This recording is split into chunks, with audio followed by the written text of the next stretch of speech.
Hello everyone, welcome back to the channel. I'm your financial expert.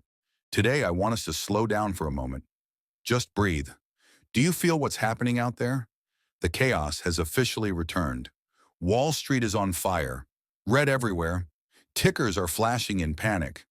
And if we look at the crypto market or Bitcoin, well, don't even get me started. It's been a dizzying roller coaster ride.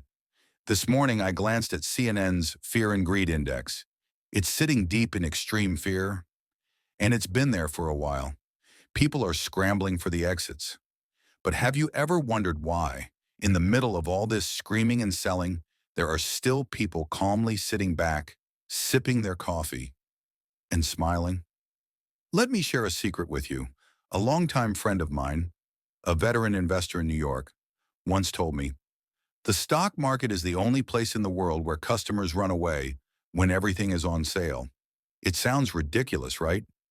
Yet that's exactly what's happening right now. I remember the end of 2019 very clearly. That was when I decided to go all in on the market. And you know what happened next? COVID hit. The market collapsed so fast you couldn't even blink. Back then, I wish someone had sat me down and told me what I'm about to tell you now. Those painful lessons completely changed how I view volatility. You see, when most people look at the chart and see a cliff, I see a pause. When they see risk, I see a gift. The difference isn't how much money you have. It's the lens through which you see the world. Let me be very clear about this. If you are a long-term buy and hold investor, this is your moment. I don't care if you're a growth investor, an ETF investor, or an income investor like me. This is when we turn our wealth dreams into reality by buying real value at bargain prices. Think back to 2022, the year when everything felt terrible.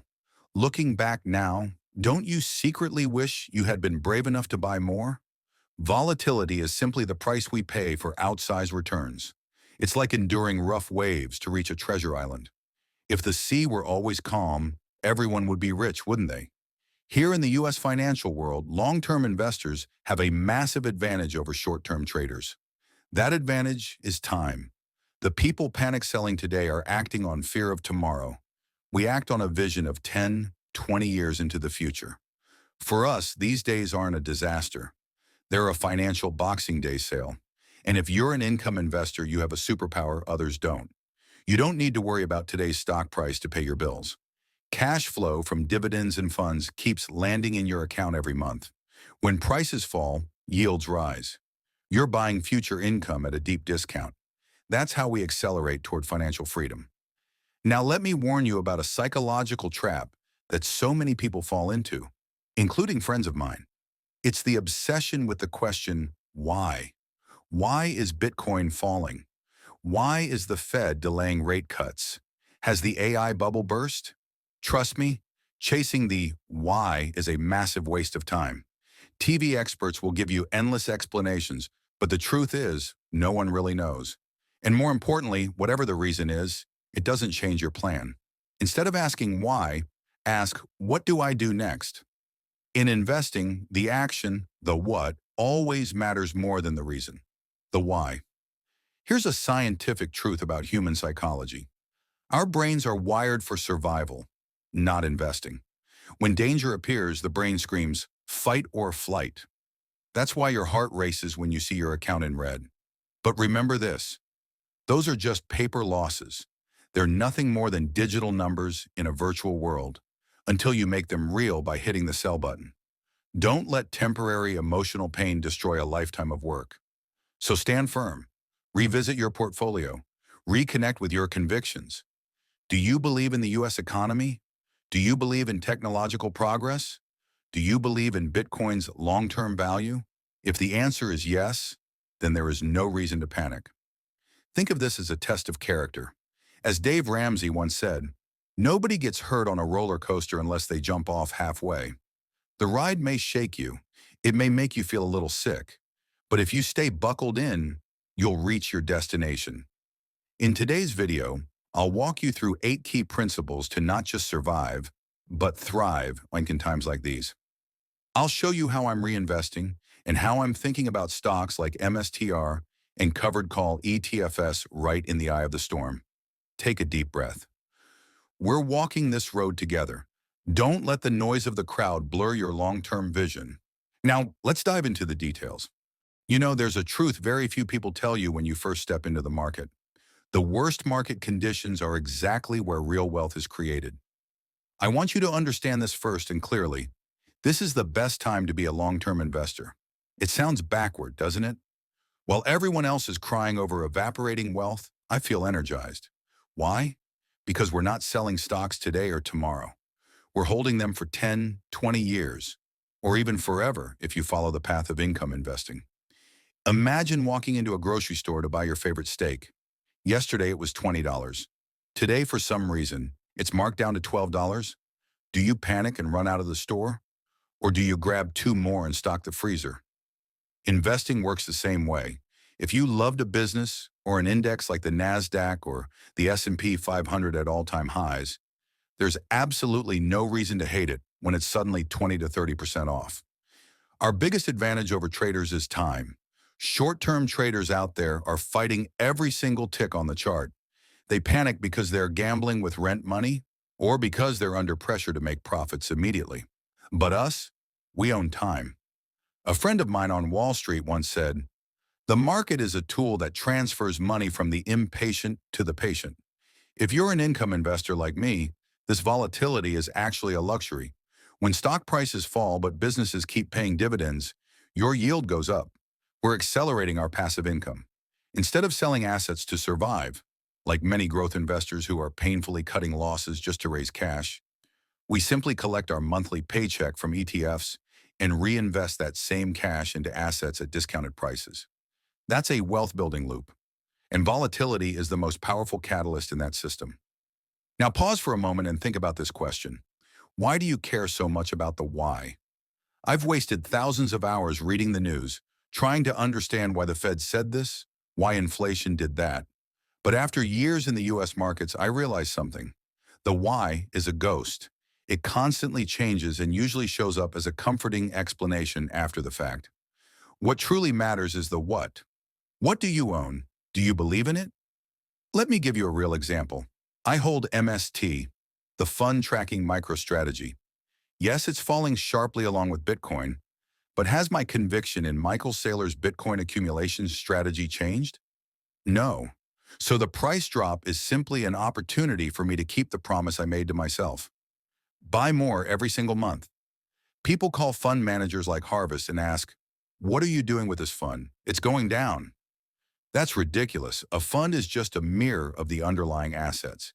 If you own a NASDAQ ETF and tech stocks fall, the fund must fall. That's not the fund's fault. That's the nature of the market. Never invest in something just because it has a high yield without understanding what's underneath. Fall in love with the soul of the asset, not just the packaging. And finally, I want to talk about something I call phantom pain. Behavioral psychologists at top US universities have proven that humans experience unrealized losses almost as painfully as real physical pain. But wake up. Paper losses are not real losses. They're temporary numbers. You only truly lose when fear defeats logic and forces you to hit the sell button at the very bottom. Don't become a victim of your own emotions.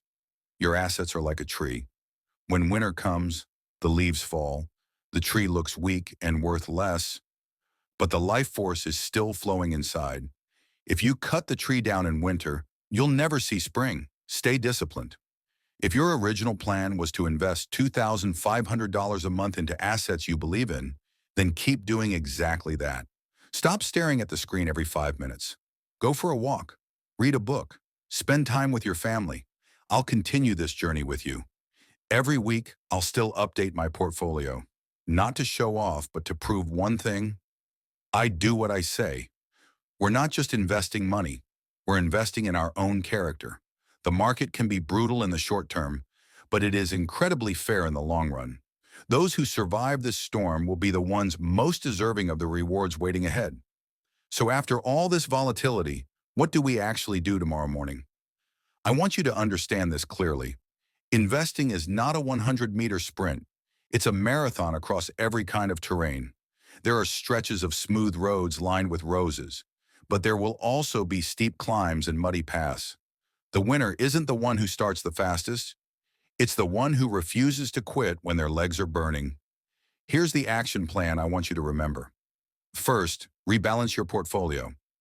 Have you noticed how deep drawdowns often create an opportunity to own more of what you truly believe in?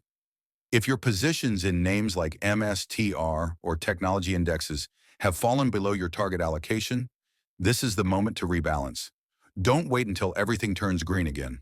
By then, the sale is already over. Second, use the power of tax optimization, tax loss harvesting. In the US, we consider this an art form. If you're sitting on losses, don't look at them with resentment. Turn them into a tool to reduce the taxes on gains you've already realized. That's how we take money back from Uncle Sam and reinvest it into our own future. Finally, I want you to run a reality check. How much volatility can you truly handle? If the past few days have kept you up at night, your portfolio may be taking on more risk than your psychology can tolerate. And that's okay. Adjust it. Investing is meant to improve your life, not replace peace of mind with constant anxiety. But once you've found your personal comfort zone, hold on to your conviction. A friend of mine, I'm a fund manager in Connecticut, once said, "The biggest returns don't come from being smarter than others. They come from being more disciplined." I'll still be here, investing about $2,500 every month, like a machine. Whether the market goes sideways, down, or up, that number is my commitment to my future. I'm not just talking theory, I'm living through these ups and downs right alongside you. You know what? 10 years from now, when you look back, the red days of 2024 or 2025 will be nothing more than a small headline on an old newspaper, just a tiny ripple on your long-term wealth chart. What you'll remember won't be how many points the market dropped, but how strong you were when you faced it. Don't let the noise out there drown out the voice of reason. Remember, no one gets hurt on this roller coaster if they stay seated. Thank you for spending your valuable time reflecting on this investment journey with me. If this video helped you feel even a little calmer, let me know in the comments below. I'd truly love to hear your story, how you are navigating this storm. Don't forget to like and subscribe so we can continue walking this path toward financial freedom together. Stay safe, stay convicted, and always be a principled investor. I'm your financial expert, signing off from the United States, and I'll see you in the next video. Stay safe, stay passive, and stay honorable.